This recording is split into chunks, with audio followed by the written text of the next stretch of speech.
আসসালামু আলাইকুম। দেশ এবং দেশের বাইরে যে যেখান থেকে আমাদের ভিডিওটি দেখতেছেন আপনাদের সকলকে জানাচ্ছি আন্ডাল অমেন্দর। আজকে আপনাদের মাঝে নতুন একটি ভিডিও নিয়ে হাজির হয়েছি। আজকে আপনাদের সাথে আলোচনা করার চেষ্টা করব শিং এবং মনোসেক্স তেলাপিয়া কীভাবে মিশ্র চাষ করবেন।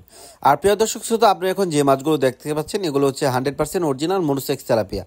আর চলেন আপনাদেরকে এখন একটি গুরুত্বপূর্ণ বিষয় নিয়ে আলোচনা করি, শিং আর মনোসেক্স তেলাপিয়া কেন একসাথে মিশ্র চাষ করবেন। কারণ আপনারা যদি অধিক লাভবান হতে চান সেক্ষেত্রে আপনার শিং এবং মনোসেক্স তেলাপিয়া আপনারা চাষ করতে পারেন। কারণ শিং এবং মনোসেক্স তেলাপিয়া এই দুই মাছ মানে করেন একসাথে মিশ্রভাবে খুব সহজেই চাষ করা যায়। কারণ শিং নিচের স্তরের খাবার খায় আর মনোসেক্স তেলাপিয়া উপরে নিচে দুটোটাই খাবার খায়। আবার অন্যদিকে শিং মাছে কিন্তু মনোসেক্স তেলাপিয়া বিশেষ করে তেলাপিয়ার যে মানে পায়খানাটা থাকবে সেই ময়লাটাও খেয়েও কিন্তু ওরা বড় হয়ে যাবে। সেক্ষেত্রে আমি আপনাদেরকে বলবো, যদি আপনারা মনোসেক্স তেলাপিয়া চাষ করতে চান অবশ্যই আপনারা মনোসেক্স তেলাপিয়ার সাথে শিং মাছ আপনারা মিশ্র চাষ করতে পারেন।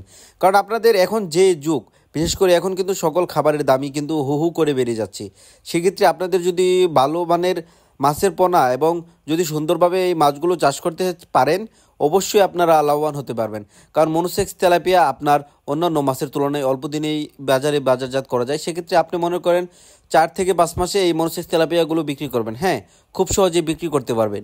আর সেখানে যদি আপনাদের তেলাপিয়াগুলো আপনারা 4 থেকে 5 মাসে বিক্রি করে দেন, সেখানে যদি আরও 15-20 দিন এই শিং মাছগুলোকে রাখেন, কারণ মনোসেক্স তেলাপিয়া কিন্তু আপনারা জাল টান দিলেই কিন্তু মোটামুটি সব বিক্রি করা যায়, অল্প কিছু থাকে। আর শিং মাছ কিন্তু আপনার জাল টান দিলে তেমন ওঠে না।